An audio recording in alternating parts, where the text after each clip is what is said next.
Halo, Assalamualaikum warahmatullahi wabarakatuh. Berjumpa lagi di channel YouTube Guru Online.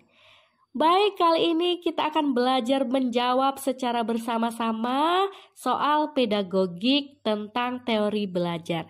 Jadi sesuai judul di thumbnailnya, ini merupakan soal-soal pedagogik yang melegenda. Kenapa disebut melegenda? Karena di soal-soal teori belajar, pasti soal yang keluar ini rata-rata seperti inilah bentuknya, seperti itu. Jadi misalkan mencari di internet, mencari di channel YouTube, membaca-baca di modul, dan lain sebagainya, kita akan bertemu soal-soal seperti ini di bagian teori belajar ya, bagian pedagogik teori belajar. Oleh sebab itu, maka sesuai dengan judul thumbnailnya, ini bisa jadi disebut sebagai soal pedagogik yang melegenda karena seringnya hadir soal-soal seperti ini di tes-tes yang akan dijalani oleh seorang guru. Jadi misalkan di tes SKB CPNS kan ada pedagogiknya. Pasti setiap orang akan mempersiapkan diri dan tidak akan lupa membaca soal-soal tentang teori belajar. Di tes P3K, di modul yang ada di P3K juga membahas tentang teori belajar, bahkan untuk di awal-awalnya seperti itu. Lalu di pretest PPG, di UP, di uji pengetahuan, semuanya mempersiapkan diri dan pasti tidak akan lupa untuk belajar tentang soal-soal teori belajar. Ya, jadi soal-soal yang sering muncul di teori belajar, nah ini ada 10 macam yang akan kita jawab bersama. Oke, akan kita coba ya. Dari soal yang pertama. Penerapan teori belajar di mana siswa bebas mengumpulkan data, mencoba-coba, membuat hipotesis, mencari dan menemukan pola, menyusun rumus, membuktikan benar tidaknya suatu hipotesis. Hal ini merupakan penerapan teori belajar A. Sibernetik, B. Kognitif, C. Behavioristik, D. Konstruktivisme, atau E. Humanistik.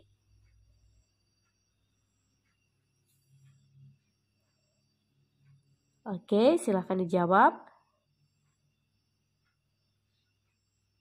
Sudah ya? Maka jawaban yang benar adalah D. Konstruktivisme. Jadi apabila ada soal dengan kata kunci, siswa mencoba-coba, membuat hipotesis, mencari dan menemukan pola, dan kata kunci yang paling mudah diingat adalah membuktikan benar tidaknya suatu hipotesis, itu dilakukan biasanya dalam penerapan teori belajar konstruktivisme. Jadi siswa yang membuktikan, siswa yang membangun suatu pemahaman, nah seperti itu. Baik ya. Oke, kita lanjut ke soal nomor 2. Guru diharapkan tidak hanya melakukan kajian bagaimana dapat mengajar yang baik, namun kajian mendalam justru dilakukan untuk menjawab pertanyaan bagaimana agar peserta didik dapat belajar dengan baik. Hal tersebut sesuai dengan implikasi dari teori belajar A. Sibernetik, B. Kognitif, C. Behavioristik, D. Konstruktivisme, atau E. Humanistik.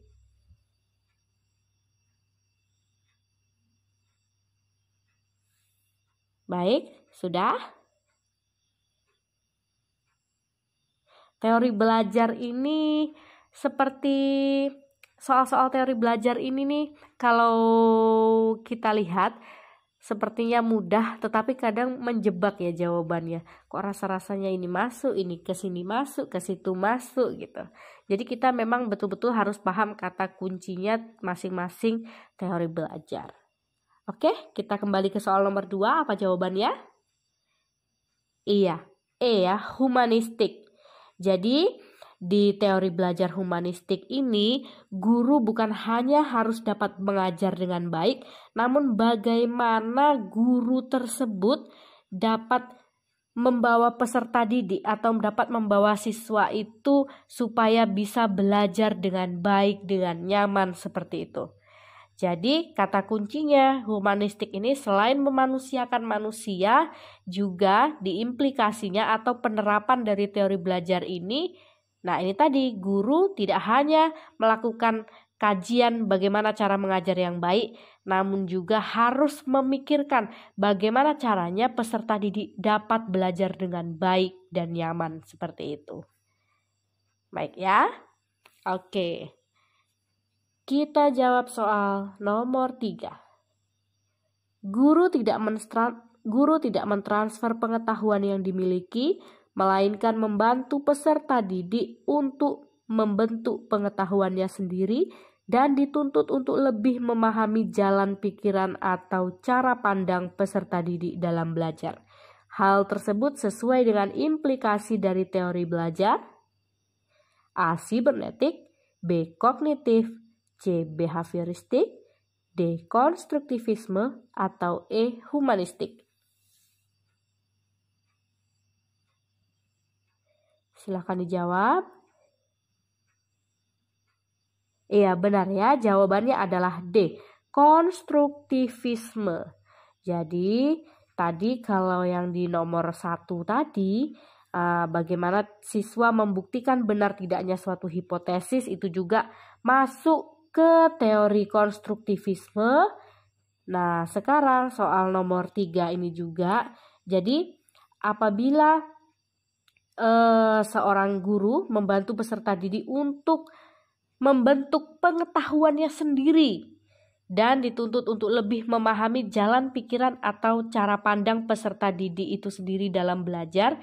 Nah, itu termasuk ke dalam penerapan dari teori belajar konstruktivisme. Selain membuktikan, juga membentuk pengetahuannya sendiri. Itu kata kuncinya ya, yang supaya lebih mudah diingat seperti itu. Jadi misalkan soal ini diubah menjadi soal cerita studi kasus seperti itu, ingat saja kata kuncinya. Misalkan ada siswa mencoba-coba, lalu siswa menguji benar atau tidaknya suatu hipotesis, lalu siswa membentuk pengetahuannya sendiri dengan bantuan guru, seperti itu. Itu adalah termasuk dari implikasi atau penerapan dari teori belajar konstruktivisme. Konstruk membangun seperti itu ya. Baik, kita masuk ke soal nomor 4. Ilmu pengetahuan dibangun dalam diri seseorang melalui proses interaksi yang berkesinambungan dengan lingkungan. Hal tersebut sesuai dengan teori belajar. A. Sibernetik, B. Kognitif, C. Behavioristik, D. Konstruktivisme, atau E. Humanistik.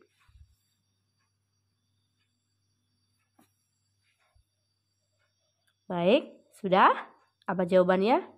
Ya, jawabannya adalah B. Kognitif. Jadi ilmu pengetahuan yang dibangun dalam diri seseorang melalui proses interaksi yang berkesinambungan dengan lingkungan, itu termasuk dalam teori belajar kognitif.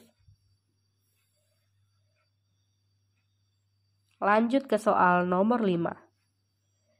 Seseorang dianggap belajar jika ia telah mampu menunjukkan perubahan tingkah laku. Hal ini sesuai dengan teori belajar. A. Sibernetik, B. Kognitif, C. Behavioristik, D. Konstruktivisme, atau E. Humanistik.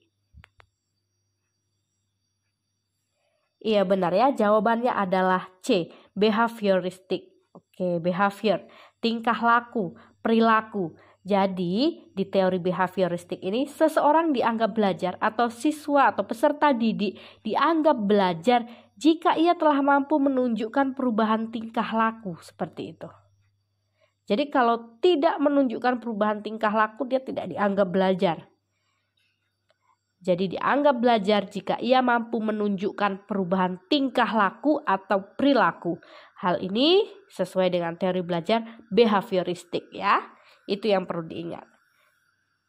Baik, kita masuk ke soal nomor 6. Teori belajar yang mengutamakan perubahan tingkah laku pada individu yang belajar dengan mengutamakan hubungan stimulus dan respon merupakan teori belajar A. Behavioristik, B. Sibernetik, C. Kognitivistik, D. Konstruktivistik atau E. Humanistik? Baik ya, ini tadi sudah dibahas di atasnya termasuknya ya. Pasti bisa ya, jawabannya adalah A. Behavioristik. Jadi behavioristik atau behaviorisme itu berhubungan dengan tingkah laku, perubahan perilaku atau perubahan tingkah laku pada peserta didik, pada siswa, pada seorang individu seperti itu. Dan mengutamakan hubungan antara stimulus dan respon. Ingat, jika ada kata stimulus dan respon maka tidak akan jauh-jauh dari behavioristik ya. Oke, kita masuk ke soal nomor 7. Pernyataan berikut yang menjelaskan makna istilah kognitif adalah A. Kemampuan untuk memecahkan masalah, B. Kemampuan mengemukakan pendapat, C. Kemampuan berkomunikasi, D. Kemampuan berinteraksi, atau E. Kemampuan untuk mengintegrasikan diri. Silahkan pilih yang paling tepat. Oke, jawabannya adalah A ya, kemampuan untuk memecahkan masalah. Baik, kita masuk ke soal nomor 8.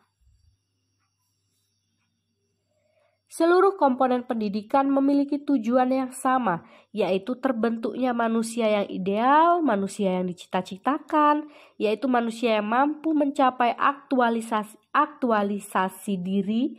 Pernyataan tersebut merupakan bagian dari teori A. Humanistik, B. Behavioristik, C. Sibernetik, D. Kognitivistik, atau E. Konstruktivistik. Sudah? Iya, jawabannya yang betul adalah A ya, humanistik. Jadi kata kuncinya adalah memanusiakan manusia. Jadi seluruh komponen pendidikan itu kan tujuannya untuk membentuk manusia yang ideal, manusia yang dicita-citakan, manusia yang mampu mencapai aktualisasi diri. Jadi itu masuk ke dalam teori humanistik ya. Kita masuk ke soal nomor 9. Aliran ini lebih menekankan pada keaktifan siswa selama kegiatan belajar, aktif berpikir, menyusun konsep-konsep, serta memberi makna tentang hal-hal yang dipelajari, dan yang paling penting terwujudnya belajar adalah niat peserta didik itu sendiri. Pernyataan tersebut merupakan aliran dari teori A. Konstruktivistik, B. Humanistik, C. Behavioristik, D. Kognitivistik, atau E. Sibernetik.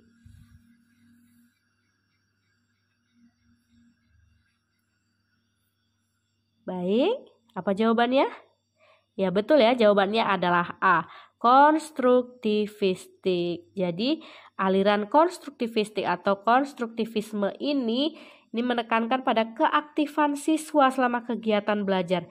Jadi kan tadi siswa yang membangun pemahaman, siswa yang membuktikan hipotesis, seperti itu. Jadi kalau teori belajar konstruktivisme ini dilaksanakan, maka siswa akan aktif kan dalam kegiatan belajar, aktif berpikir, mereka menyusun konsep-konsep, lalu memberikan makna tentang suatu hal yang dipelajari, seperti itu. Jadi jika ketemu soal seperti ini, jawabannya adalah konstruktivistik. Baik, kita lanjut ke soal nomor 10. Saat ini, siswa dituntut untuk dapat belajar setiap saat dan bisa terjadi dimanapun. Hal ini terjadi karena kemajuan teknologi yang memungkinkan belajar jarak jauh dalam jaringan atau online. Pernyataan di atas sejalan dengan teori belajar A. Sibernetik, B. Konstruktivisme, C. Behaviorisme, D. Kognitivisme, atau E. Humanisme. Baik, benar ya, jawabannya adalah A. Sibernetik. Nah, baik, teori sibernetik ini mementingkan teknologi informasi seperti internet, hal-hal yang serba online, jaringan komputer, dan kecerdasan buatan lainnya. Baik, selesai sudah 10 soal ini tadi kita jawab bersama. Dan jangan lupa tuliskan di kolom komentar berapa benarnya. Saya doakan semoga banyak benarnya. Artinya berarti pemahaman rekan-rekan semuanya, pemahaman Bapak Ibu semuanya sudah baik di bagian teori belajar. Itu adalah harapan saya dan doa saya. Baik, sampai sini saja pertemuan di pembahasan soal-soal tentang teori belajar, dan kita akan berjumpa lagi di video selanjutnya. Jangan lupa subscribe channel YouTube Guru Online dan juga share informasi ini ke teman-teman semuanya. Wassalamualaikum warahmatullahi wabarakatuh.